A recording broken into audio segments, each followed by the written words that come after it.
આપનું સ્વાગત છે। ડોક્ટર બાબા સાહેબ આંબેડકરની 134મી જન્મજયંતિ નિમિત્તે ગુજરાતી ફિલ્મ એક્ટર, રાઇટર સહિતના લોકો સંકલ્પ ભૂમિ બુદ્ધ વિહાર નંદાસરની મુલાકાતે પધારતા તેમનું સન્માન કરાયું।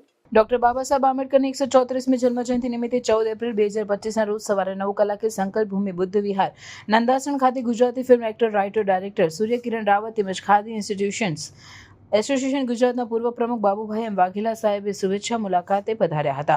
તે નિમિત્તે ડોક્ટર બાબા સાહેબ આંબેડકરનું કેલેન્ડર, સન્માનપત્ર, બુદ્ધ બૌદ્ધ વંદના પત્ર તેમજ પંચશીલ ખેસ પહેરાવીને સંકલ્પ બુદ્ધિ વિહાર નંદાસણના સંચાલક અને રિપોર્ટર ભીખાભાઈ મકવાણા સાબરવાસ નંદાસણ કડી દ્વારા સન્માન કરવામાં આવ્યું હતું। સાહેબ, આજે તમે અમારા સંકલ્પ ભૂમિ બુદ્ધ વિહાર નંદાસણની મુલાકાતે આવ્યા છો, તો આપણા બે મંતવ્યો સમાજને આપો જરા।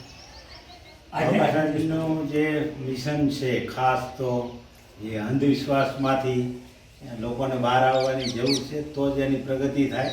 એના માટે ખાસ શિક્ષણ મેઇન જરૂરી છે। બાબા સાહેબના શિક્ષિત સંગઠિતનો જે નારો છે એને આપણે મૃદુમંત કરવો હોય તો એ ખાસ એમાં આપણે ધ્યાન આપવું પડશે।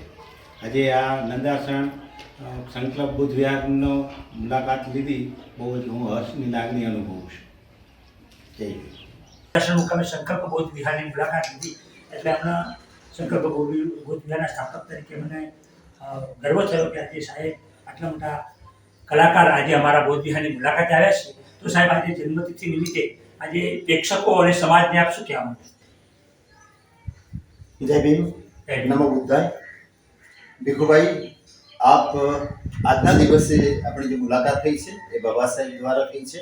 આજનો એમનો બહુ પવિત્ર દિવસ છે અને આજે તો હું મારા શબ્દોમાં એમ કહું છું કે આજનો દિવસ છે ને દલિતોની દિવાળી જેવો દિવસ છે આપણા માટે। અને આપણા મહામાનવ બોધિસત્વ બાબા સાહેબ વિશે તો જેટલું પણ કહીએ એટલું ઓછું પડે એવું છે। 7 પેટાળા સમંદરના વખાણ નથી કરી શકતા એમ બાબા સાહેબના વખાણ હું તો શું કરી શકું। એમની વાત કરવી એટલે સુરતની સામે મશાલ ધરવા જેવી વાત છે। જેમ સુરતના વખાણ આપણે ન કરી શકીએ, એક મશાલ ન કરી શકીએ, એમ બાબા સાહેબ વિશે મારે કંઈ બોલવું તો મારી કોઈ ઓકાત કે મારી કોઈ હેસિયત નથી। પણ બાબા સાહેબ એ દલિતોના ઉદ્ધારક છે, દલિતોના મસીહા છે। અને બાબા સાહેબ એકલા કંઈ દલિતોના નેતા નથી, એક વૈશ્વિક સ્તરના નેતા છે। બાબા સાહેબે જે સંઘર્ષ કર્યો છે એ આ સમાજ માટે કહો કે ભારત વર્ષ માટે કહો, બાબા સાહેબે જે કંઈ કર્યું છે એ ભારત વર્ષને માટે કર્યું છે, જન માટે કર્યું છે, દરેક માનવ માટે કર્યું છે। દરેક માણસને પોતાના હક માટે વાત કરી છે, પોતાના અધિકાર માટે વાત કરી છે।